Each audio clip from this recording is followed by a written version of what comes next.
Hey everybody, it's Bob Crossan, Senior Managing Editor for Water and Waste Digest, and as I've already done for the past couple of weeks, I've featured some of our top projects for the year, and today is no different. Today I have with me Frank Rombardo, he's Senior Associate for Hazen and Sawyer.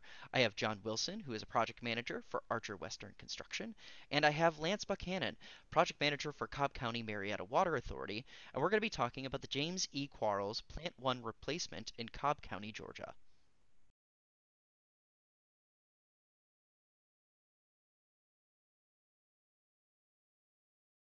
So thank you all for being on the call. We really appreciate it, and congratulations on winning a top project for 2021. Appreciate it. Appreciate it. It was a great project. Yeah. So I wanted to start by getting an understanding of this of the community that this serves. What's like the population size? What area is this serving? Yeah, tell me a little bit about this community where this plant is currently located. So this plant actually serves Cobb County, Georgia, which is west of Atlanta. We're roughly right around a million people. So Cobb-Marietta, we're a water wholesaler, so we're not we look at it a little bit differently. So we only have 12 customers, but most of them are surrounding counties and all the cities that are actually in Cobb County. So we're actually a pretty big utility here in the state of Georgia. So I think we're like the third largest producing one in the state. So Hmm. Oh man, a million people is a lot of people that you would serve, even though you said like you're a wholesaler, so you're dealing with like the 12 entities or whatever, but reaching a total of a million people, that's a lot of folks. So could you describe a It's little? it, Sorry, go ahead. it's it's typically a million. I think probably next 2 days will be a little more than a million because it also serves the Braves Stadium, which is Oh, in their area for providing water. So oh yeah, when you get all of those folks coming into the area, it certainly adds to the population and makes some things challenging. yep. But yeah, I mean, on that note, like what's kind of the size and scale of this project? I mean, I mentioned that this is a replacement plant. Like this is basically a full-scale plant. Could you talk about the size and scale of this specific project? Sure, I'll kind of kick that one off. And from two perspectives in terms of size, really the size regionally I'll talk about, but also the size in respect to the projects that we've done with our firm in this office in particular out of Atlanta, Georgia. So the overall size of the project, the plant will produce 33 million gallons a day of water. The overall Quarles facility is two plants really, and we're here talking about Q1. There's also Q2, and their Q2 plant has 60.5 MGU capacity. Um, so relative, you heard Lance mention a million people. That is a big number.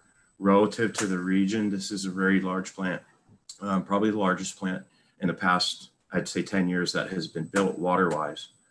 So specific to Hazen and Sawyer and the engineering aspect of it, out of our Atlanta office, this is by far the largest project.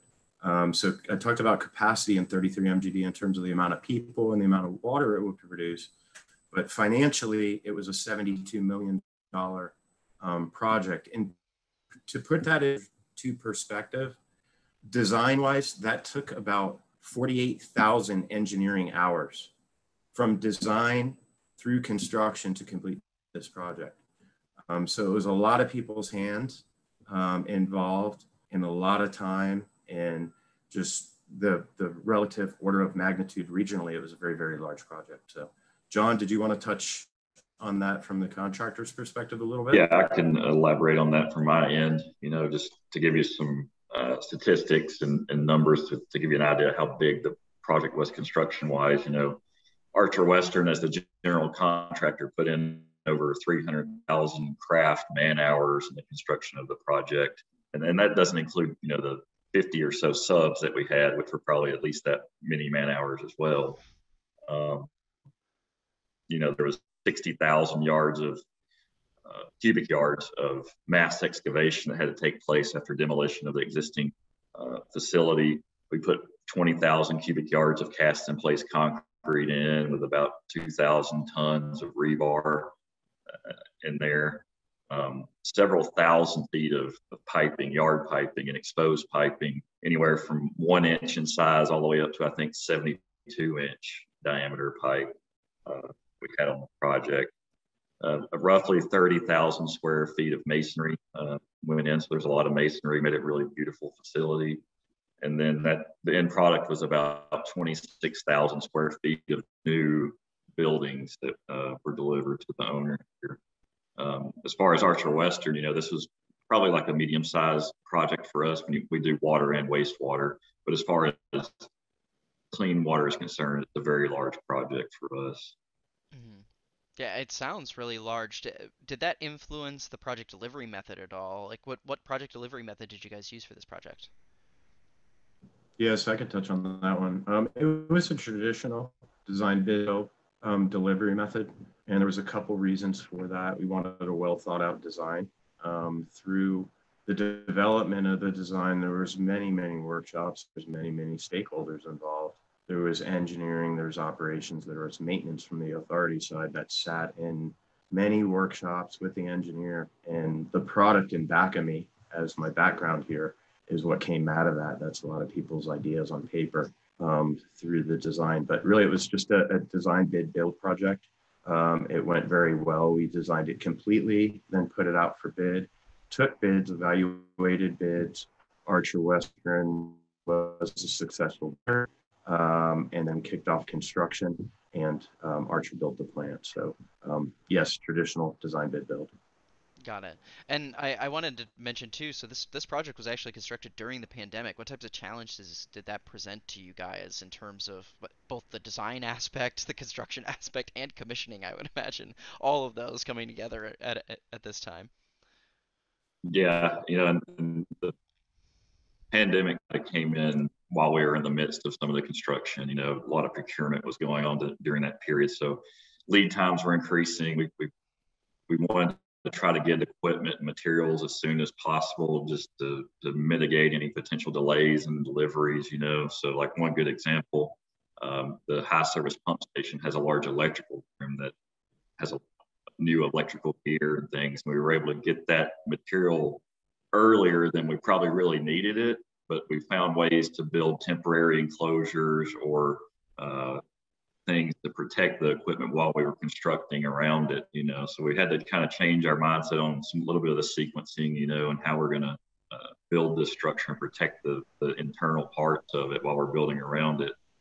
The other big thing, we really didn't skip any beat as far as field work was concerned. We worked through all the craziness that was happening. We implemented best practices on site as far as social distancing and masks and different things. And it was difficult at first, I think, and a lot of interactions we were having to have with the owner, especially when we got into the startup phase. So just making sure all the subs and everyone was following those protocols, we were able to not have any hiccups and complete the job safely during all of that.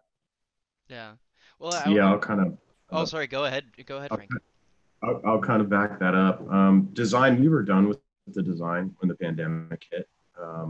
Luckily, so we didn't have that challenge to face. But through the construction, we did have people that went out and did inspections and so forth on certain parts and pieces of work along the way. And like John said, there was a very good safety protocol in place in terms of mask and PPE and so forth of those people and maintaining distance on the site. And really, I have to say we were rather lucky because it was, like John mentioned, we didn't really have any interruptions. Now, we were blessed in one sense that I mentioned before. This facility is really two plants.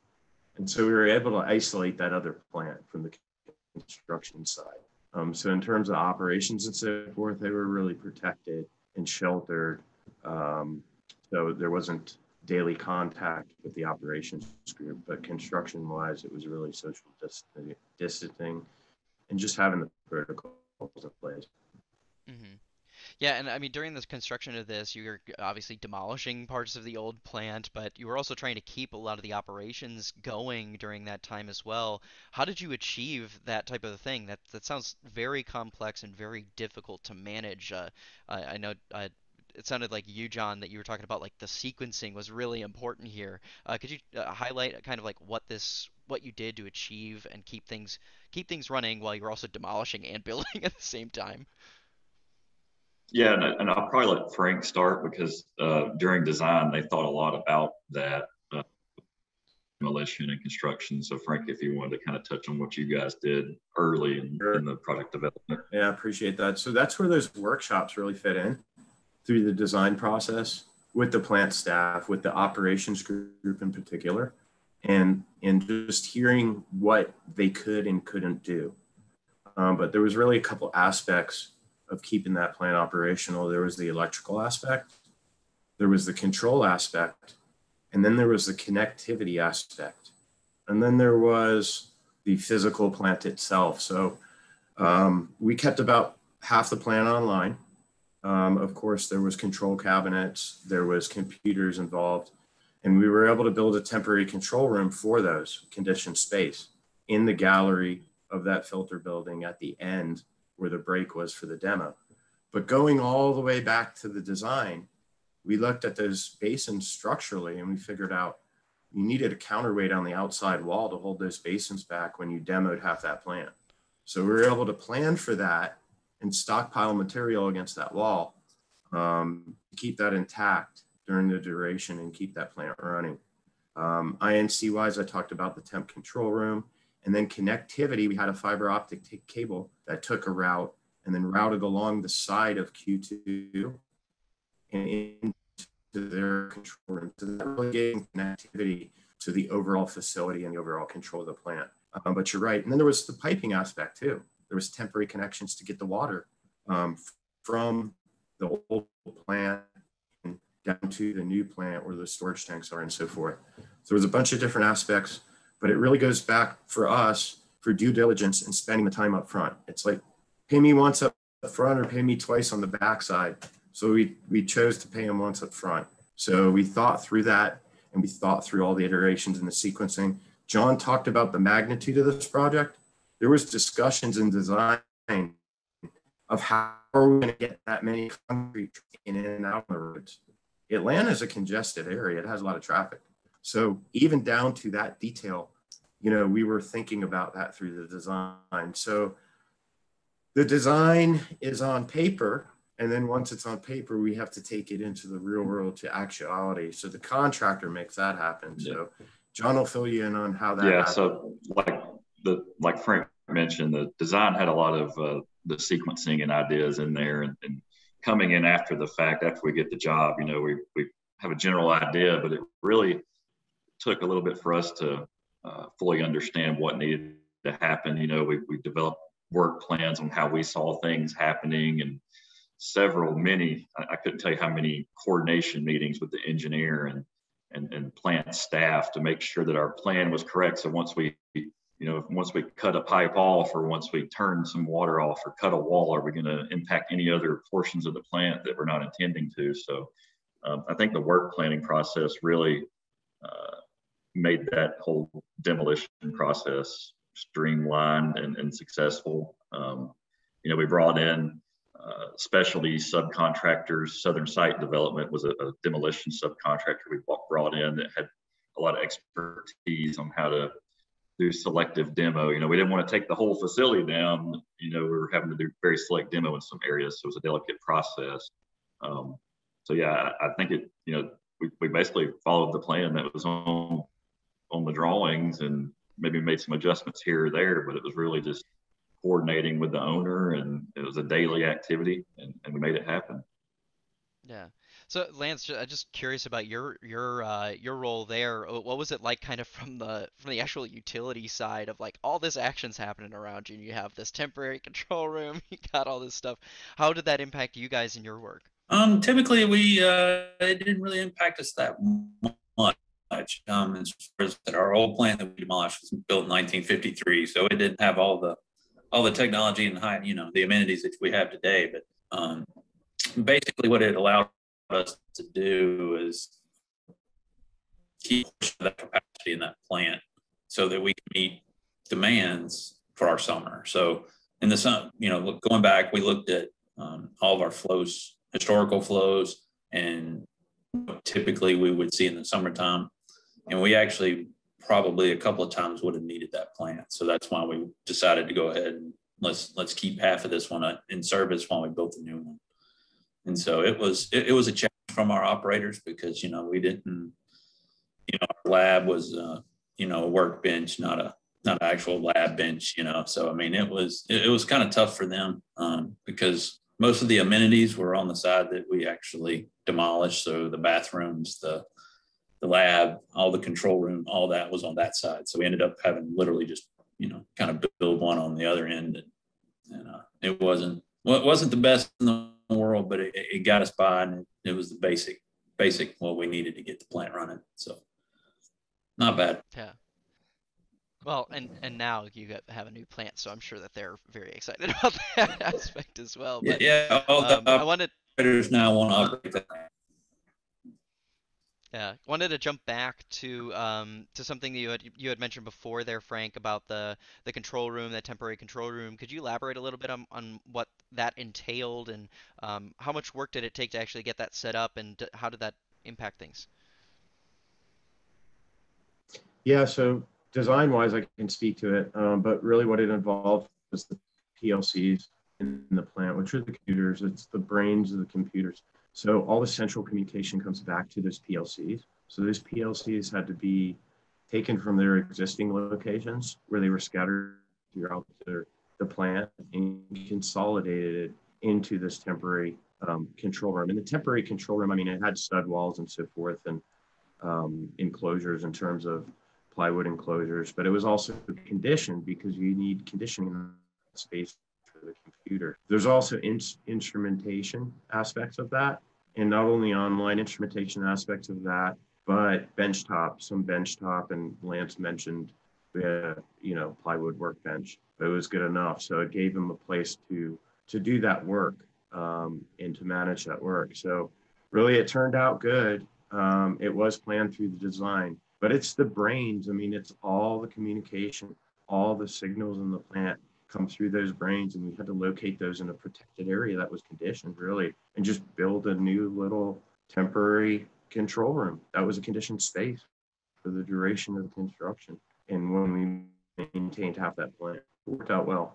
And I mentioned before, I think, in terms of flow, the overall facility was really impacted by that temporary control room as well, because the flow into the reservoir.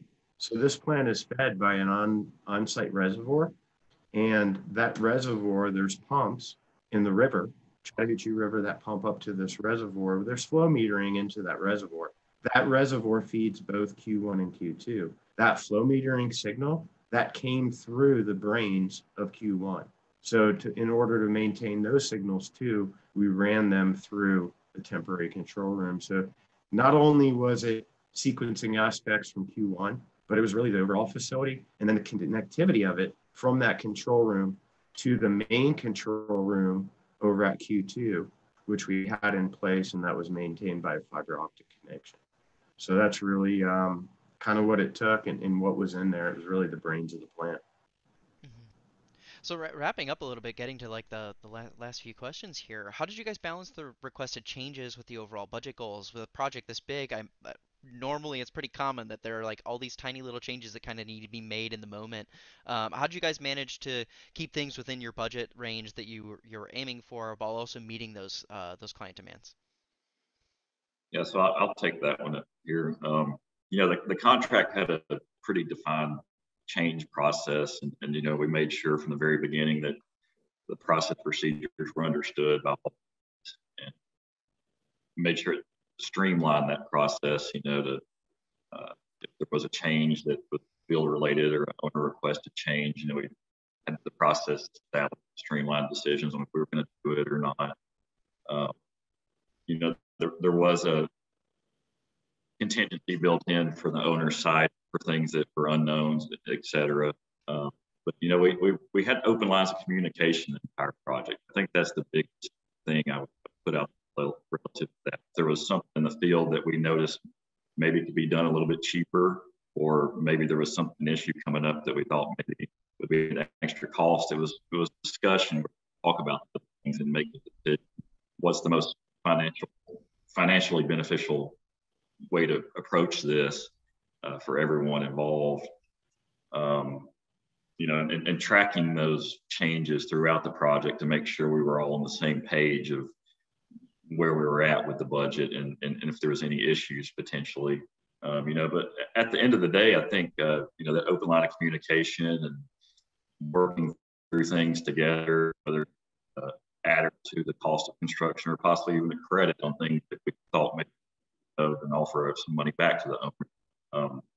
There was still a good amount of the budget left in the project and contingencies or allowances. And the owner was actually able to use some of that for betterments to the project instead of things that were mishaps throughout the project.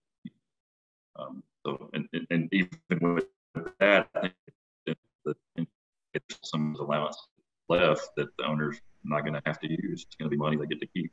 So I don't know, Frank, if you had any other things you wanted to add there. But. No, I agree with you, John. It goes back to coordination. It goes back to keeping the team updated through the duration of the project. It goes back to our log of change management items. And like you said, at the end of the day, there were actually funds left there to be used for betterments in the project. And even with those betterments, the project's still under budget. They finished under budget, which is amazing on a project this large and the quality, of the project that turned out. But really, it's really the partnership. As an engineer, you don't always get to, you probably only get this opportunity to work on a project like this once or twice, maybe 3 times in your career. And by far, this project in particular, the partnership between the owner, the contractor, and the engineer during construction, really what made it happen. And that's why you see that product out there today. And that's how we managed the budget in the way we did. And at the end of the day, we're able to use that money for betterments and have some left over at the end of the day that the owner gets back. Yeah. Well, thank you guys so much.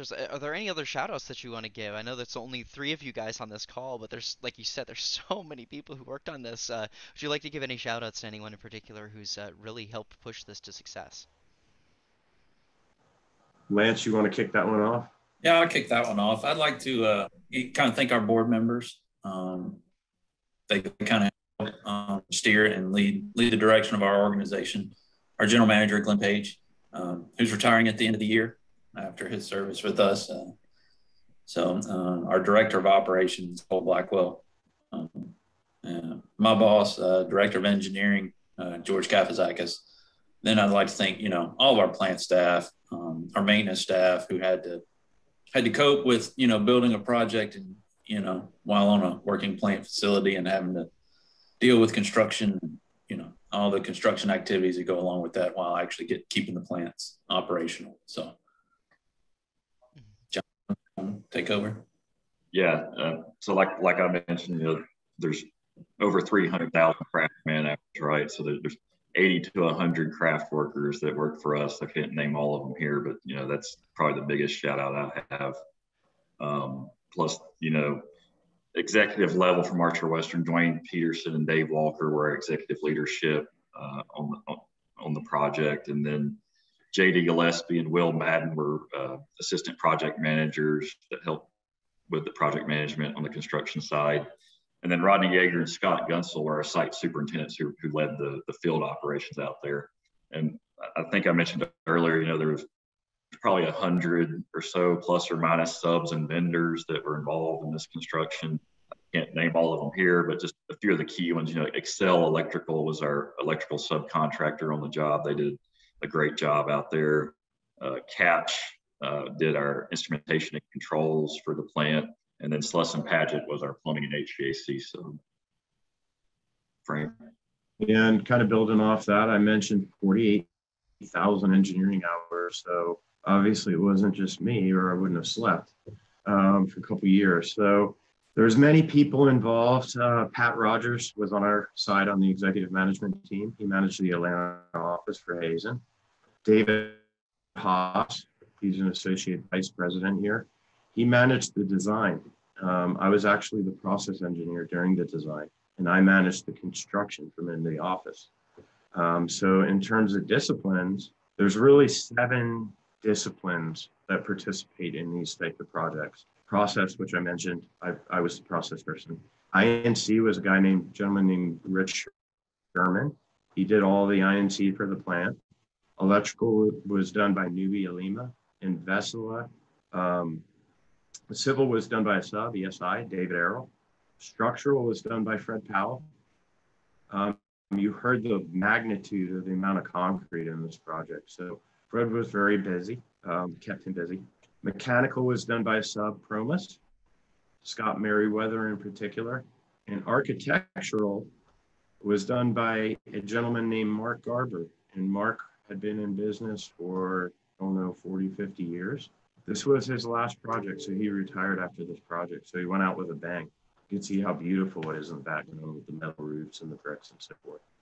But then in the field, we had 3 residents out there, and then we had a construction manager. So Paula McCullers was a construction manager on site. She was with ESI, our sub. Dan Campbell was one of the residents with ESI. Brad Waller is now with the authority. He was one of the residents for Hazen out there. And then Michael Young was also a resident. So those were the eyes and the ears of the project. And really, they kept their eyes on it. And when things came up along the way, you know, John reached out through those people, and we were right down the road. So we would just show up at the site, and that's how a lot of this coordination worked. But there was a lot more people involved involved in the project than those. But those are the major, players from the engineering side. Well, great. Again, congratulations, and congratulations to everyone else that you mentioned there as well. And it really does, as you said, you can see that it's a stunning looking facility in the end, and it sounds like it was a lot of work to get it where it is today. And if you want to read a little bit more about this, everyone who's watching, you can check that out in our December 2021 issue of Water Waste Digest. We're going to be featuring all of the top projects in written form there. And stay tuned next week, every Thursday from here through the end of the year at 6 p.m. Eastern on our Facebook and YouTube pages. We're going to have a brand new video interview for you. So check out the other top projects as well. And to all of you guys here, thank you so much, and congratulations once again. Yeah, thank you. Thank you. Thank you.